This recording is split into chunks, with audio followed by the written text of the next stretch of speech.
시기 온 옷에 맞춘 바 선지자 하박국의 기도라. 여호와여, 내가 주께 대한 소문을 듣고 놀랐나이다.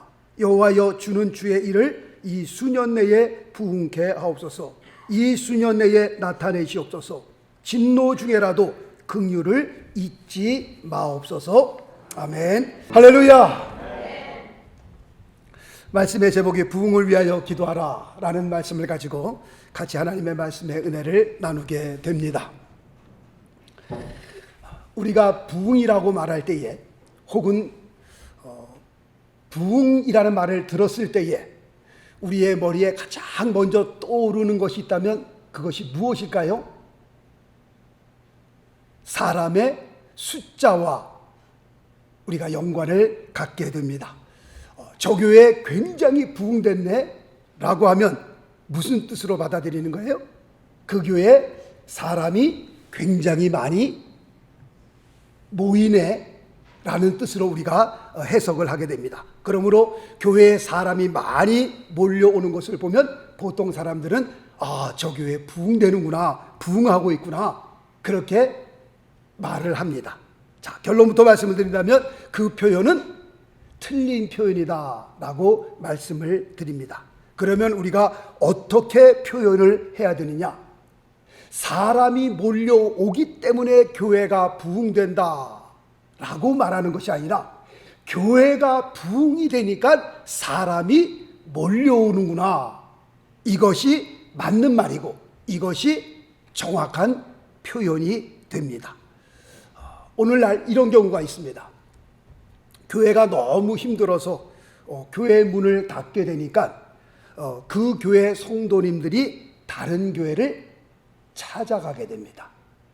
또는 어떤 교회가 갈라지게 되면서 그 교회에서 섬겼던 성도님들이 다른 교회로 이전하는 경우가 있습니다.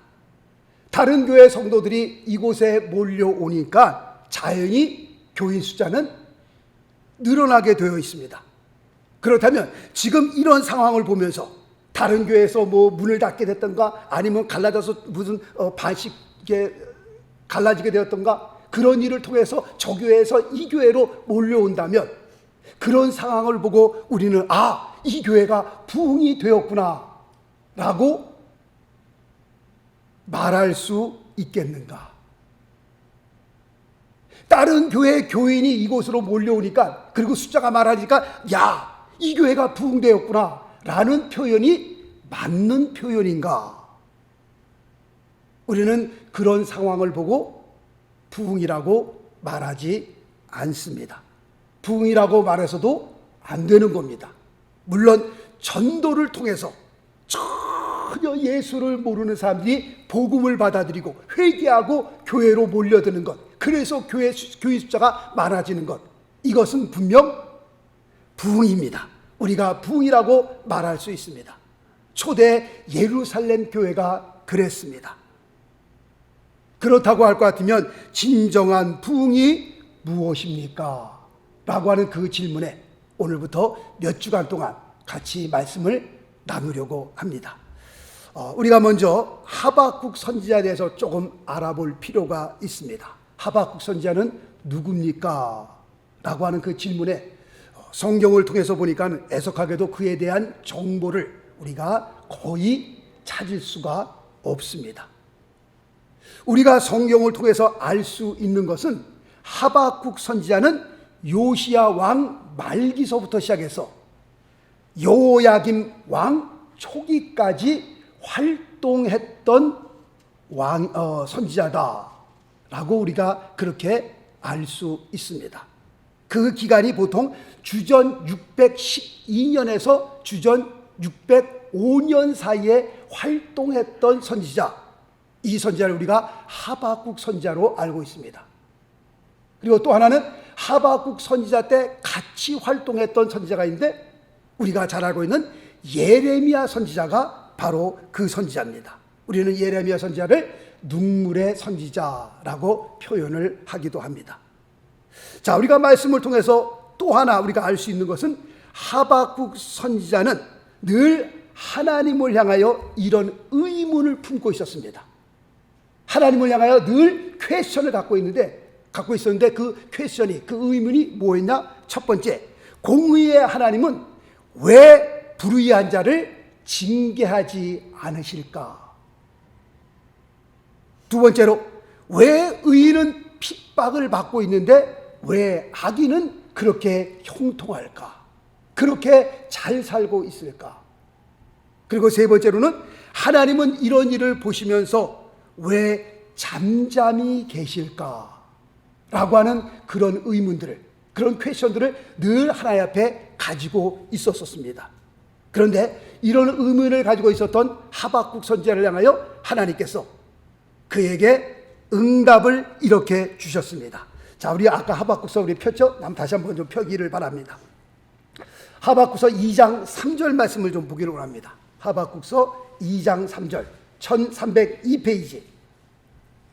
하박국서 2장 3절 말씀 보니까, 이 묵시는 정한 때가 있나니 그 종말이 속히 이르겠고 결코 거짓되지 아니하리라. 비록 더딜지라도 기다리라. 지체되지 않고 정령 응하리라. 하나님을 향하여 그런 의문을 품고 있는 하박국 선지자를 향하여 하나님께서 말씀하십니다. 정한 때가 있다는 겁니다. 다시 말씀드리면 하나님의 시간에 때가 있다는 겁니다. 그러므로 기다리라는 겁니다. 하나님, 왜 의인은 이렇게 핍박을 받고 왜 악인은 저렇게 형통합니까? 저렇게 잘 됩니까? 저렇게 잘 먹고 잘 사는데 우리 의인들은 왜 이렇게 힘듭니까? 기다리라는 겁니다. 두 번째로는 2장 4절 말씀해 보니까, 중반절에 보니까, 그러나 의인은 그 믿음으로 말미암아 살리라 라고 응답하십니다. 악인이 그렇게 형통하고 의인이 그렇게 힘들어도 실망하지 말고, 그럼에도 불구하고 나의 의인은, 하나님을 믿는 사람들은 무엇으로 말미암아 살리라? 믿음으로 말미암아 살아야 할 것이다 라고 하나님께서 하박국 선지자에게 응답하십니다. 자, 세 번째로는 2장 20절입니다. 하박국서 2장 20절. 오직 여호와는 그 성전에 계시니 온 천하는 그 앞에서 잠잠할지니라. 무슨 말입니까? 하나님의 절대 주권을 말씀하고 있는 겁니다. 하나님께서 내가 다 알아서 할 거야. 너가 걱정하지 않아도 내가 다 알고 있어. 그러니 온 천하는 내 앞에서 잠잠할지니라. 지금 이 일에 대해서 내가 이렇다 저렇다 할 수 있는 권한이 없는 겁니다. 그 모든 권한은 누구에게 있어요? 하나님 손에 있다는 겁니다. 그러므로 온 천하는 내 앞에서 잠잠할지니라. 하나님께서 그렇게 응답하십니다. 이런 하나님의 응답을 들으면서 하박국 선지자는 이렇게 고백을 합니다. 자, 하박국서 3장 16절 말씀을 좀 봅니다. 하박국서 3장 16절 말씀부터 제가 좀 쭉 읽겠습니다. 내가 들었으므로 내 창자가 흔들렸고 그 목소리를 인하여 내 입술이 떨렸도다. 무리가 우리를 치러 올라오는 환난 날을 내가 기다림으로 내 뼈에 썩이는 것이 들어왔으며 내 몸은 내 처소에서 떨리는도다. 17절 말씀부터 우리가 잘 아는 말씀이죠. 많이 들었던 말씀이죠.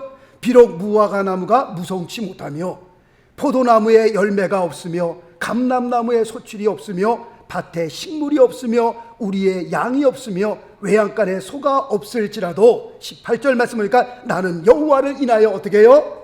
즐거워하며 나의 구원의 하나님을 인하여 기뻐하리로다. 주 여호와는 나의 힘이시라. 나의 발을 사슴과 같게 하사 나로 나의 높은 곳에 다니게 하시리로다. 아멘. 네, 알았습니다. 정말 세상을 보면서 마음에 드는 구석이 하나도 없었지만 하나님을 향하여 하나님에 대한 의문점을 많이 갖고 있었지만 하나님께서 하박국 선지자를 향하여 응답을 주시는 그 말씀을 들으면서 아, 그렇군요. 알겠습니다. 비록 상황이 이렇게 돌아간다 할지라도 내가 하나님을 인하여 기뻐하겠습니다. 나의 구원의 하나님을 인하여 이제부터는 실망하지 않고 이제는 기뻐하며 살겠습니다 라고 하는 그 고백과 함께 하박국 선지자는 끝을 맺게 됩니다. 그리고 또 한 가지 중요한 것은 하박국 선지자는 하나님의 응답을 들으면서 이런 기도를 하나님 앞에 올리게 됩니다. 오늘 읽어드렸던 본문 3장 1절과 2절 말씀입니다. 다시 한번 제가 읽겠습니다. 시기온옷에 맞춘 바 선지자 하박국의 기도라. 여호와여, 내가 주께 대한 소문을 듣고 놀랐나이다. 여호와여, 주는 주의 일을 이 수년 내에 부응케 하옵소서. 이 수년 내에 나타내시옵소서. 진노 중에라도 긍휼을 잊지 마옵소서. 라는 기도를 올리게 됩니다. 지금 1절에 보니까 시기온옷이라는 단어가 나오는데 이 단어의 뜻은 이렇습니다. 갑자기 큰 영감이나 말할 수 없는 감격에 의해서 불려졌던 빠른 템포의 노래 혹은 악기라고 그렇게 해석을 할 수 있습니다. 잘 모르시겠죠? 무슨 뜻이냐면 핸델이 메시아곡을 작곡할 때에 정말 그 굉장한 영감이 그에게 몰려오면서 약 3주간 잘 먹지도 못하면서 눈물을 줄줄 흘려가면서 메시아곡을 작곡했다고 합니다. 지금 그 상태를 시기온옷이다 라고 우리가 말씀드리면 이해가 쉬울 줄로 압니다. 지금 그런 영감, 그런 정말 하나님의 그 영광과 함께 자기를 막 누르는 그 하나님의 환희, 기쁨, 평안, 그러면서 2절에 하박국 선지자는 부흥을 위하여 기도하고 있는 그 기도의 내용을 여기서 보게 됩니다. 성경 전체에 이 부흥이라고 하는 단어는 이곳 여기에 딱 한 군데 나옵니다. 그렇다면 부흥이란 무엇입니까? 그렇게 어려운 시기에 하박국 선지자는 하나님을 향하여 부흥을 주옵소서, 하나님 우리에게 부흥을 주옵소서라고 외쳤는데 과연 하박국 선지자가 외쳤던 그 부흥이 무엇입니까? 이것을 말씀드리기 전에 먼저 부흥은 누가 일으키는 겁니까?에 대해서 말씀을 좀 드리길 원합니다. 부흥은 누가 일으키는 거예요? 사람이 일으키는 거예요? 사람의 노력으로, 사람의 힘으로 부흥을 일으키는 겁니까? 아닙니다. 절대로 부흥이라고 하는 것은 사람의 노력과 사람의 힘으로 일으킬 수 있는 것이 절대로 아닙니다. 그렇다면 부흥은 누가 일으키는 거예요? 하나님이 일으키시는 겁니다. 바다의 그 파도를 누가 일으키는 겁니까? 사람의 힘으로 그 바다의 파도를 일으킬 수 있나요? 바다의 파도를 일으키려면 선풍기를 좀 몇만 대를 갖다 놔야 파도를 일으킬 수 있을까요? 사람이 마음대로 바다의 파도를 일으켰다 안 일으켰다 할 수 있는 힘은 없는 겁니다. 사람의 홍해를 가를 수 있나요? 사람이 홍해를 가를 수 있는 건 절대로 아닙니다. 자, 말씀 볼까요? 출애굽기 14장 21절에 보니까 모세가 바다 위로 손을 내어 민데 여호와께서, 누구께서요? 여호와께서 큰 돌풍으로 밤새도록 바닷물을 물러가게 하시니 물이 갈라져 바다가 마른 땅이 된지라 라고 되어 있습니다. 모세가 바다를 향하여 손을 내어 밀 수는 있지만 홍해를 가를 수 있는 힘은 없는 겁니다. 홍해는 누가 가르시느냐? 하나님께서 가르시는 겁니다. 사람의 힘으로 홍해를 가를 수 있는 능력이 있느냐? 그런 능력 없습니다. 마찬가지입니다. 우리가 부흥을 위해서 기도할 수는 있지만 부흥을 가져다 주시는 분은 누구예요? 오직 하나님 한 분만이 하실 수 있는 겁니다. 예수님의 제자들이 예수님이 승천하시고 난 후에 마가다락방에 모여서 무엇을 받기 위해서 기도해요? 성령 받기 위해서 기도합니다. 그 성령을 사람이 줄 수 있는 거예요? 사람이 줄 수 없는 겁니다. 성령 받기를 위해서 우리가 기도는 하지만 성령은 누가 주시는 겁니까? 오직 하나님 한 분만이 우리에게 주실 수 있는 겁니다. 그렇다면 우리는 왜 부흥을 위해 기도해야만 합니까? 부흥을 위해 기도하는 그 이유가 뭡니까? 라고 하는 질문에 잘 들어주시기 바랍니다. 왜 우리가 부흥을 위하여 기도해야 되는지, 영적으로 그리고 도덕적으로 점점 타락하고 있는 세상과 이 세상 속에서 교회가 교회로서 점점 힘을 잃어가고 있기 때문에 그렇습니다. 세상은 점점 어두워지고 점점 타락해지고 점점 영적으로 그렇고 도덕적으로 그렇고 우리가 봐도 크리스찬들이 봐도 정말 세상은 엉망진창입니다. 근데 우리 크리스찬만 그럽니까? 예수 믿지 않는 사람도 세상을 보면서 뭐라고 그래요? 말세라고 합니다. 그러니 하나님의 말씀을 믿는 우리는 세상을 볼 때 예수 안 믿는 사람도 말세라고 그러는데 정말 세상 끝이 왔구나라는 것을 우리가 느낄 수 있습니다. 점점 영적으로 도덕적으로 타락해져가는 이 세상 속에서 성도가 성도로서 점점 생명력을 잃어가고 있기 때문에 그렇습니다. 왜 우리가 부흥을 필요로 하느냐? 지금 오늘날의 교회의 모습을 보면서 우리 성도들의 모습을 보면서 정말 지금은 부흥을 필요로 할 때다라고 말씀을 드릴 수 있습니다. 초대교회 때는요, 그 엄청난 환난과 핍박이 있었어도 그 환난과 핍박을 이겨내면서 하나님의 역사를, 하나님의 영광을 드러내었습니다. 자, 말씀 볼까요? 사도행전 17장 6절 말씀해 보니까 천하를 어지럽게 하던 이 사람들이 여기도 이르매. 지금 예수를 믿는 사람들을 향하여 세상 사람들이 하는 말입니다. 뭐라고 얘기하고 있어요? 천하를 어지럽게 하던, 영어로 보니까요, turn the world upside down. 다시 말씀드리면 세상을 뒤집어 엎는 사람들이 여기도 이름에 라고 하는 그런 뜻이 됩니다. 예수 믿는 사람들이 가는 곳곳마다 복음을 전하는데 그 복음으로 말미암아 그 성들이, 그 도시가 뒤집어지는 겁니다. 세상을 어지럽게 하는 자들, turn the world upside down. 세상을 뒤집어 엎는 사람들이 이곳에도 왔구나 라고 하는 그런 의미가 됩니다. 자, 그 다음 히브리서 11장 38절 말씀 보니까 이런 사람은 세상이 감당치 못하도다 라고 되어 있습니다. 예수를 믿는다고 하는 그 이유 때문에 불에 타 죽임을 당하고요, 화형을 당하고요, 사자들의 밥으로 이 몸을 던져주게 되고요, 가진 환난과 핍박, 고문을 통해서 죽는데도 불구하고 어떻게 해요? 세상을 향하여 크리스찬들이 그렇게 담대할 수가 없는 거예요. 그런 의미에서 이런 사람은 세상이 감당치 못하도다 라고 나온 겁니다. 엄청난 환난과 핍박이 있었어도 교회는 교회로서 자기의 사명을 다했었습니다. 두 번째는 그렇게 어려웠어도요, 일제 강점기 시대 때에도 교회는 교회로서의 사명을 끝까지 지켜내었습니다. 우리가 잘 알고 있는 것처럼 민족 대표 3인 가운데에 크리스찬들이 몇 명인 줄 아세요? 16명이에요. 천도교 신자들이 몇 명인 줄 아세요? 15명이었습니다. 불교 신자 2명이었습니다. 그때 당시에 우리 크리스찬의 숫자는 굉장히 적었어도 이 크리스찬들이 사회에 미치는 영향력은 대단했습니다. 엄청나게 컸습니다. 그렇게 힘들고 어려운 일제 강점기 시대 때에도 교회는 교회로서의 사명을 다했습니다.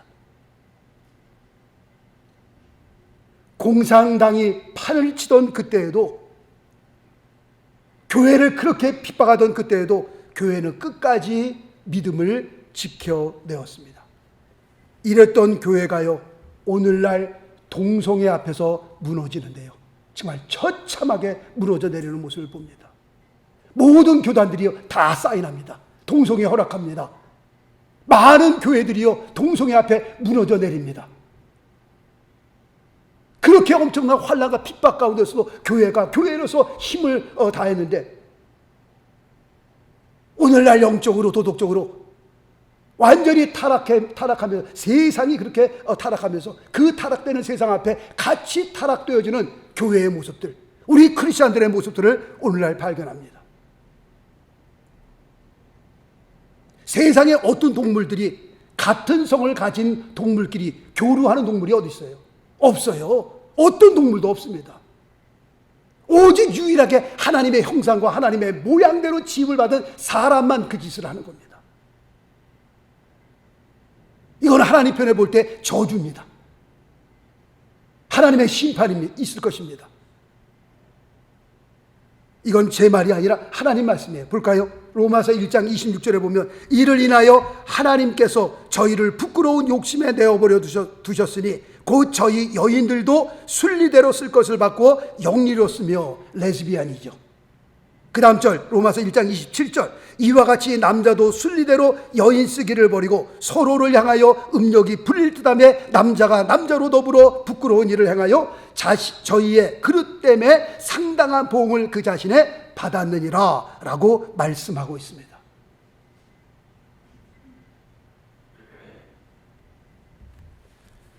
제가 볼 때는요, 이제 마귀가 마지막 때가 오니까, 마지막 때가 되니까 제가 보기엔 최후의 발악을 하는 것 같습니다. 동성애를 통하여 교회를 장악하고 교회에 파고 들어와서 교회를 쓰러뜨리려 갖고요. 지금 이 동성애에 대해서도요, 사실은 우리가 이렇게 막 말할 수 있는 지금 상황이 아닙니다. 잘못하면 회사에서 잘리고요, 학교에서 잘못 얘기했다는 선생 잘리고요, 이것을 죄라고 얘기할 수 있는 그런 상황도 사실은 아닙니다. 지금 목사들은요, 동성애자들이 와서 결혼 주례해 주세요, 아무 이유 없이 그걸 거부하게 되면요, 이것도 벌금도 받고요. 지금 사회가 어떤 사회냐면 죄를 죄라고 말할 수 있는 그런 사회가 지금 아니다라고 하는 겁니다.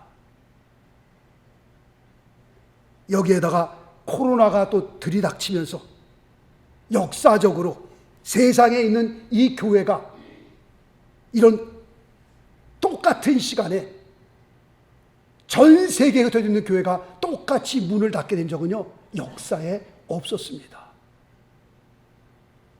정말 마귀가 발악을 하면서 교회를 어떻게 쓰러뜨릴까, 교회 문을 어떻게 닫을까, 앞으로 더 어떤 일이 일어날지 우리는 장담할 수 없는 겁니다.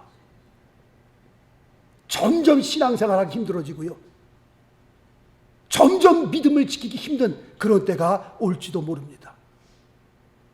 코로나의 영향으로 한국도 그렇고 미국도 그렇고 교회 문을 닫은 교회들이 심심치 않게 있다라는 소식을 듣게 됩니다. 이런 세상을 향하여 주님께서 우리에게 말씀하십니다. 너희는 세상의 소금이요 너희는 세상의 빛이라 라고 말씀하고 있습니다. 그런데 타락되어져 가는 이 세상 속에서 소금의 맛을 다해야 할 우리 사명이, 그 사명을 다 못하고 있는 것은 소금이 소금의 그 짠맛을 지금 다 잃어버리고 있으니 그 짠맛을 잃어버린 소금을 우리가 소금이라고 말할 수 있겠는가? 세상에서 어두워져가는 이 세상에서 일어나 빛을 발해야 할 텐데 그 빛을 다 잃어버리고 있는 풍전등화 같은 세상 그 바람에 우리의 빛을 다 잃어버리고 있는 그 모습을 보면서 과연 세상에 나가서 우리가 횃불을 들며 세상을 비출 수 있는 그 힘을 우리가 가지고 있는가? 점점 타락되어가는 이 세상에서 소금의 맛을 다 잃어버리고 그 빛을 잃어버리는 우리의 모습, 오늘 교회의 모습을 보면서 하나님, 우리에게 부흥이 필요합니다. 정말 주님 오시기 심히 가까운 이때에 일어나 빛을 발하며 세상에 나가 소금의 직분을, 사명을 감당해야 할 텐데 짠맛을 다 잃어버린 우리의 모습들을 발견하고 빛을 잃어버린 교회의 모습들을 발견하면서 하나님, 우리에게 부흥이 필요합니다. 하박국 선지자가 외쳤던 그 외침, 그 부흥이 오늘날 우리에게 필요한 겁니다. 하박국 선지자가 기도했던 그 부흥, 오늘날 우리가 필요한 겁니다. 교회의 위상은 이제 떨어질 대로 떨어져 갔고요, 정말 교회가 귀찮은 무슨 존재로 그냥 탈바꿈됐어요. 말씀을 드렸던 것처럼 종교가 없는 사람에게 어떤 종교를 갖고 싶으냐? 기독교는 맨 마지막입니다. 기독교의 위상이, 교회의 위상이 그만큼 땅에 떨어진 겁니다. 하나님 우리에게 부흥을 주시옵소서. 오늘 이 세상을 바라보면서 우리는 하나님께 기도해야 할 것입니다. 하박국 선지자의 기도가 우리의 기도가 되어야 되고요. 하박국 선지자의 외침이 우리의 외침이 되어서 이제 앞으로 부흥을 위하여 기도하라. 제가 몇 주간 말씀을 전할 텐데 몇 주간 말씀을 전하는 그걸로 끝나는 것이 아니라 2024년 우리가 52주를 지난 동안에 무릎 꿇으면 뭐를 위해서 기도해야 돼요? 부흥을 위해서 기도할 수 있어야 돼요.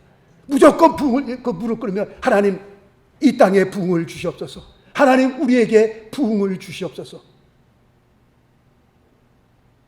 조지 위필드라는 사람은 13년을 기도했어요. 13년을 기도하면서 하나님께서 마침내 부흥을 이루는, D.L. 무디 목사님도 하나님을 향하여 부흥을 달라고 기도할 때에 정말 이 미국 땅에 엄청난 역사가 일어났는데 다시 한번 부흥의 역사가 필요한 때입니다. 영적으로 다 죽을 대로 죽고 세상이 흘러가는 대로, 세상 죄악이 흘러가는 대로 우리의 몸을 맡기며 사는 이러한 세상에서 정말 교회가 교회로서, 성도가 성도로서 사명을 다하기 위해서는 부흥밖에 없습니다. 하나님 우리에게 부흥을 주옵소서. 하나님 우리에게 부흥을 주옵소서 외쳐야 할 때입니다. 다 같이 기도하겠습니다.